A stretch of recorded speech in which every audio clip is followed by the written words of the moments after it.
नमस्कार, मैं चुनचुन कुमार। स्वागत है झारखंडी हिंदी न्यूज पर। चलिए जानते हैं आज की छोटी बड़ी सभी महत्वपूर्ण खबरों को। पेट्रोल प्राइस कम करने को मुख्यमंत्री ने कह दी बड़ी बात। केंद्र टैक्स घटाए तो झारखंड भी तैयार। इस समय पेट्रोल और डीजल के मूल्यों में वृद्धि को लेकर देश की राजनीति गर्म है। इस राजनीति के बीच झारखंड के मुख्यमंत्री हेमंत सोरेन ने भी गोल मारने की कोशिश की है। उन्होंने कहा कि पेट्रोल डीजल का मामला राज्य का विषय नहीं है, लेकिन केंद्र सरकार अगर मूल्य कम करने के लिए टैक्स कम करती है तो झारखंड सरकार भी कम करने पर विचार करेगी। साथ ही इस मुद्दे पर केंद्र सरकार से सवाल पूछने के लिए मीडिया को नसीहत भी दे डाली। 10 लाख बेरोजगारों को मिलेगी नौकरी। जानिए झारखंड सरकार क्या बना रही है नई योजना। राज्य सरकार की नई पर्यटन नीति में राज्य के 230 से अधिक चयनित पर्यटन स्थलों के विकास के साथ 10 लाख से अधिक रोजगार उपलब्ध कराने की योजना बनाई जा रही है। पर्यटन नीति 2020 में राज्य में क्षमता निर्माण के लिए institute of hotel management Ranchi द्वारा प्रत्येक वर्ष 120 छात्रों को पर्यटन संबंधी अल्प अवधि का प्रशिक्षण देने की बात कही गई है। देवघर में फूड क्राफ्ट संस्थान की लॉन्चिंग कर कमजोर वर्गों को प्राथमिकता देकर पर्यटन से संबंधित रोजगार सृजन की रूपरेखा तय की गई है। मरांडी ने कहा, झारखंड को खोखला कर रही है गठबंधन की सरकार। हेमंत सोरेन ने झारखंड को खोखला कर दिया है। कानून व्यवस्था पूरी तरह से धाराशाही हो गई है। अपराध चरम पर पहुंच गया है। बहु बेटियों का इज्जत तार-तार हो रहा है। उक्त बातें पूर्व सीएम सह भाजपा के विधायक दल के नेता बाबूलाल मरांडी ने सिमडेगा प्रखंड के जामबहार में आयोजित जनजातीय सम्मेलन में कही। साथ ही कहा कि सीएम हेमंत सोरेन के कार्यकाल में राज्य का विकास पूरी तरह ठप हो गई है। उन्होंने कहा कि राज्य में लूट खसोट कर अपना घर भरने का काम कर रही है।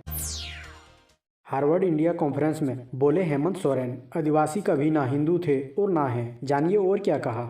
झारखंड के मुख्यमंत्री हेमंत सोरेन ने एक ऐसा दावा कर दिया है जिस पर बड़ा विवाद खड़ा हो सकता है। उन्होंने कहा कि आदिवासी हिंदू नहीं है। सोरेन ने शनिवार देर रात हार्वर्ड इंडिया कॉन्फ्रेंस को वर्चुअल माध्यम से संबोधित किया।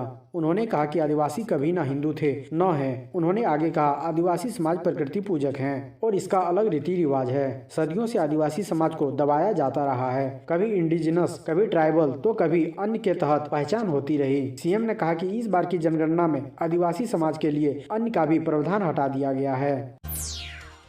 झारखंड सीएम हेमंत सोरेन के काफिले पर हमले में 39 को जेल। शशांक राज ने किया सरेंडर। मुख्यमंत्री हेमंत सोरेन के काफिले पर हुए हमले मामले में शनिवार को भाजपा के युवा नेता शशांक राज ने न्यायिक दंडाधिकारी अभिषेक प्रसाद की अदालत में सरेंडर किया, जहां से उसे न्यायिक हिरासत में लेते हुए बिरसा मुंडा केंद्रीय कारा होटवार भेज दिया गया। पुलिस के दबिश के बाद शशांक राज ने 46 दिनों बाद अदालत में सरेंडर किया है। जेल जाते समय शशांक राज ने कहा कि राज्य सरकार बदले की भावना से कार्रवाई कर रही है। बता दें कि 4 जनवरी की शाम मुख्यमंत्री हेमंत सोरेन के काफिला झारखंड मंत्रालय से लौट रहा था। इसी दौरान किशोरगंज चौक पर मुख्यमंत्री के कारकेट पर प्रदर्शनकारियों ने हमला किया था। बढ़ सकती है पूर्व डीजीपी एमवी राव की मुश्किलें। हाईकोर्ट में दिया झूठा हलफनामा। हाईकोर्ट के आदेश के बावजूद गृह रक्षा वाहिनी में 24 कंपनी कमांडर को बहाल नहीं किया जा सका। इसके बावजूद गत माह 4 जनवरी 2021 को ही तत्कालीन डीजीपी एमवी राव ने हाईकोर्ट में हलफनामा दायर कर बता दिया कि हाईकोर्ट के आदेश का अनुपालन हो चुका है, जबकि हकीकत यह है कि सभी कंपनी कमांडर अब भी सड़क पर हैं और पुनः बहाली की सुगबुगाहट तक नहीं है। हाईकोर्ट के आदेश का अनुपालन करने के बजाय गृह रक्षा वाहिनी वरिष्ठ पदाधिकारियों से मार्गदर्शन ही मांग रही है। बिना बहाल किए अदालत को यह बता देना कि आदेश का अनुपालन हो गया चर्चा का विषय बना हुआ है। निजीकरण के विरोध में एकजुट हुए बैंक कर्मचारी। केंद्र सरकार की नीतियों के खिलाफ प्रदर्शन। केंद्र सरकार ने बजट में सार्वजनिक बैंक व उपकरणों का निजीकरण व विनिवेश करने की घोषणा की है। इसके खिलाफ United forum of bank unions देश भर में आंदोलन कर रही है। इसी कड़ी में बैंक यूनियन की जमशेदपुर इकाई द्वारा बिट्टूपुर पोस्टल पार्क में प्रदर्शन किया गया। इस दौरान बैंक कर्मचारी ने अपने अस्तित्व को बचाने के लिए सभी कर्मचारियों से अपील की है कि वे पूरी मजबूती से इसके खिलाफ आवाज उठाएं। प्रदर्शन के दौरान United forum of bank unions के सपन अदक का कहना है कि केंद्र सरकार की गलत नीतियों के कारण आम जनता त्राहिमाम कर रही है। विदेशी मंच पर सरना कोड की चर्चा, झारखंड की सियासत गर्म। बीजेपी बोली, सीएम हेमंत सोरेन ने जगहंसाई कराई। हार्वर्ड इंडिया कॉन्फ्रेंस में मुख्यमंत्री हेमंत सोरेन के द्वारा आदिवासी सरना कोड की चर्चा किए जाने पर झारखंड की सियासत गर्म हो गई है। विपक्ष ने इसको लेकर सरकार पर करारा वार किया है। बीजेपी विधायक व पूर्व मंत्री सीपी सिंह ने कहा कि विदेशी मंच पर सरना कोड की बात कर सीएम ने खुद अपनी जगहंसाई कराई है। सरना कोड देश के अंदर का मामला है, इसे केंद्र सरकार से बातचीत कर सुलझाना चाहिए, न कि विदेशी मंच पर चर्चा कर। बीजेपी विधायक ने कहा कि सीएम के पास जानकारी का अभाव है। आजकल देश के मुद्दों को विदेशी मंच पर चर्चा करने का एक चलन सा बन गया है। रांची विश्वविद्यालय के पीजी विभाग में 9 स्थानीय भाषा की पढ़ाई के लिए सिर्फ 2 शिक्षक, +2 में पद ही नहीं। जनजातीय एवं क्षेत्रीय भाषा का कैसे होगा विकास? रांची विश्वविद्यालय और इसके अंतर्गत आने वाले 14 कॉलेजों में जनजातीय एवं क्षेत्रीय भाषा के विकास को लेकर लगातार विमर्श होता रहा है, लेकिन बिना शिक्षकों के इन भाषाओं का विकास कैसा होगा, यह सबसे बड़ा सवाल है। विश्वविद्यालय के पीजी विभाग में संचालित 9 भाषाओं के विभाग में केवल 2 अस्थायी शिक्षक हैं, जबकि 14 कॉलेजों में मात्र 30 शिक्षक अस्थायी हैं। कांग्रेस की जन आक्रोश रैली में हुआ डांस, मंत्रियों के सामने डांसर ने लगाए ठुमके, वीडियो वायरल। 3 कृषि कानूनों के विरोध में देश के विभिन्न इलाकों में हजारों किसान आंदोलन कर रहे हैं। इसी क्रम में शनिवार को झारखंड के सरायकेला खरसावां जिले में किसान आंदोलन के समर्थन में जन आक्रोश रैली का आयोजन किया गया। इस रैली में कांग्रेस के मंच पर मनोरंजन के लिए लेला डांस भी आयोजित किया गया। मंच से लड़कियों द्वारा लेला गाने के धुन पर डांस किया गया और कार्यकर्ताओं ने भी जमकर ठुमके लगाए। अब यह वीडियो सोशल मीडिया पर जमकर वायरल हो रहा है। वायरल वीडियो में फिल्मी गीत लैला मैं लैला ऐसी हूँ लैला पर एक युवती डांस कर रही है। मंच के पीछे कृषि कानून के विरोध में कांग्रेस की जन आक्रोश रैली का पोस्टर टंगा है। इस रैली में झारखंड सरकार के मंत्री आलमगीर आलम भी शामिल हुए थे। वायरल हो रहे इस वीडियो को ट्वीट करते हुए झारखंड भाजपा ने लिखा है कि ये है कांग्रेस की सरकार, जन समर्थन न मिलने पर भीड़ को बुलाने के लिए इस तरह का आयोजन कर आखिर क्या दर्शाना चाह रही है यह पार्टी। कांग्रेस प्रभारी आरपीएन सिंह के पैसा वसूली पर झारखंड की सियासत गर्म, भाजपा नेता पर एफआईआर। झारखंड प्रदेश कांग्रेस कमेटी के कांके विधानसभा प्रभारी सुनील सिंह ने भाजपा के प्रदेश प्रवक्ता प्रतुल सहदेव के खिलाफ एसएसपी से लिखित शिकायत की है और प्राथमिकी दर्ज कराने का आग्रह किया है। सुनील सिंह ने एसएसपी को दिए गए अपने आवेदन में लिखा है कि प्रतुल सहदेव ने पूर्व केंद्रीय मंत्री सह झारखंड कांग्रेस के प्रभारी आरपीएन सिंह के विरुद्ध कांग्रेस के मंत्रियों से पैसा वसूली का आरोप लगाया है। यह आरोप राजनीतिक विरोध के कारण दुर्भावना से ग्रसित होकर लगाया गया है, जो पूरी तरह निराधार है। व्यापारियों की मांग, झारखंड में ट्रेड लाइसेंस की प्रक्रिया का सरलीकरण करे सरकार।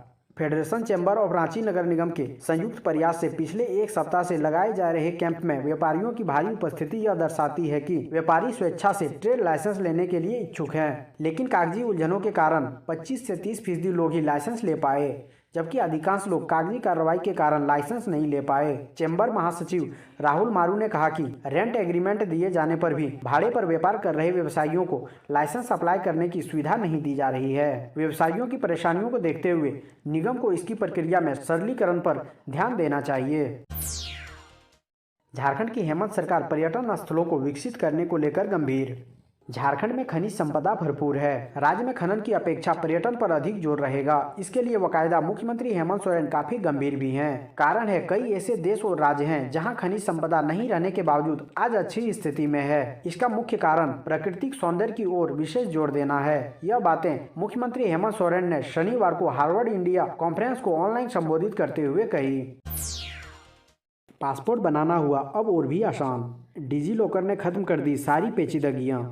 पासपोर्ट बनाने की प्रक्रिया अब और आसान हो जाएगी। अब पहले की तरह आवेदन के समय मूल कागजात दिखाने की जरूरत नहीं होगी। पासपोर्ट बनाने का काम डिजी लॉकर प्रोग्राम से आसान हो जाएगा। आपको बता दें कि विदेश मंत्रालय ने पासपोर्ट सेवा प्रोग्राम के लिए डिजी लॉकर प्लेटफॉर्म को लागू करने की बाकायदा शुरू कर दी है, जिसके बाद पासपोर्ट बनाने वालों को आवेदन के समय सारे मूल कागजात दिखाने की जरूरत नहीं होगी। डिजी लॉकर प्रोग्राम के जरिए पूरी प्रक्रिया को अब और आसान बनाया गया है। सूत्रों की माने तो नागरिकों की सुविधा के लिए विदेश मंत्रालय ने कई महत्वपूर्ण बदलाव किए हैं, जहाँ एक तरफ पासपोर्ट नियमों को काफी सरल किया गया है। झारखंड के 62 लाख बच्चे नहीं माने जाएंगे ड्रॉप आउट, सरकार ने लिया है यह बड़ा फैसला। राज्य के सरकारी स्कूलों में पढ़ने वाले तथा ऑनलाइन शिक्षा से वंचित लगभग 62 लाख बच्चों को राज्य सरकार ड्रॉप आउट या आउट ऑफ स्कूल मान रही है। इन बच्चों की छुट्टी हुई पढ़ाई की भरपाई के लिए सेतु गाइड विशेष शिक्षण अभियान चलेगा। सेतु गाइड के रूप में चयनित युवा उन्हें पढ़ाएंगे। झारखंड शिक्षा परियोजना परिषद ने शनिवार को इससे संबंधित दिशा निर्देश जारी कर दिया। इस अभियान का क्रियान्वयन 1 मार्च से होगा। अभियान के तहत सबसे पहले प्रत्येक स्कूलों के शिक्षक अपने क्षेत्र के 6 से 14 आयु वर्ग के वैश्य बच्चे की पहचान करेंगे, जो राज्य सरकार द्वारा संचालित डीजी 7 ऑनलाइन क्लास, मोहल्ला क्लास या अन्य गतिविधियों से नहीं जुड़े हैं या फिर निजी स्कूलों में नामांकित होकर ऑनलाइन क्लास ले रहे हैं। उनके लिए यह सेतु शिक्षण कार्यक्रम चलेगा। उत्तराखंड के चमोली से लोहरदगा पहुंचा मृतक विक्की का शव, रो पड़ा पूरा गांव। उत्तराखंड में ग्लेशियर टूटने के बाद हुई तबाही से लापता बेटहट पंचायत के 9 मजदूरों में से एक मजदूर विक्की भगत का शव मिलने के बाद 15वें दिन रविवार रात 1:30 पर एम्बुलेंस से शव गांव लाया गया। वहीं 8 मजदूरों की खोजबीन प्रशासन द्वारा अब भी की जा रही है। बेटहट महुरंग टोली में शव पहुंचने के बाद विक्की के माता पिता, भाई बहन एवं गाँव के लोग फपक कर रोने लगे। पूरे गाँव में मातम है। इस बीच मृतक का अंतिम संस्कार किया गया। ग्रामीणों का कहना है कि जल्द ही सभी लोगों की खोजबीन कर गाँव पहुंचाया जाए। साथ ही गांव घरों में ही रोजगार की व्यवस्था की जाए, जिससे लोग बाहर ना जाएं एवं उत्तराखंड जैसी तबाही का शिकार आगे मजदूरों को ना होना पड़े। सरकार देने जा रही 3 लाख, पारा शिक्षकों ने मांगे 5 लाख। पारा शिक्षकों ने अपनी सेवानिवृत्ति पर 5 लाख रुपए एक मुश्त राशि कल्याण कोष से देने की मांग राज्य सरकार से की है। साथ ही सेवा के दौरान आकस्मिक निधन पर आश्रितों को मिलने वाले 5 लाख रुपए में प्रति वर्ष 10% की बढ़ोतरी की भी मांग की गई है। एकीकृत पारा शिक्षक संघर्ष मोर्चा ने 22 फरवरी को मुख्यमंत्री की अध्यक्षता में होने वाली बैठक को देखते हुए अपनी इन मांगों को लेकर शिक्षा सचिव राहुल शर्मा तथा राज्य परियोजना निदेशक शैलेंद्र कुमार चौरसिया के नाम ज्ञापन सौंपा। झारखंड शिक्षा परियोजना परिषद ने कल्याण कोष से पारा शिक्षकों को सेवा अवधि के आधार पर 5 साल की सेवा पर 75,000, 10 साल की सेवा पर 1.5 लाख तथा 10 वर्ष से अधिक की सेवा पर 3 लाख रुपए सेवानिवृत्ति लाभ देने का प्रस्ताव तैयार किया है। पारा शिक्षक इसे 5 लाख रुपए करने की मांग कर रहे हैं। अब ट्रैफिक नियमों को तोड़ा तो खैर नहीं, ड्राइविंग लाइसेंस भी हो सकता है रद्द। राजधानी में ट्रैफिक नियमों की अनदेखी कर वाहन चलाने वालों का अब जांच के बाद तत्काल लाइसेंस जब्त किया जाएगा। वाहन चालकों को लाइसेंस जब्ती से संबंधित रसीद भी दी जाएगी।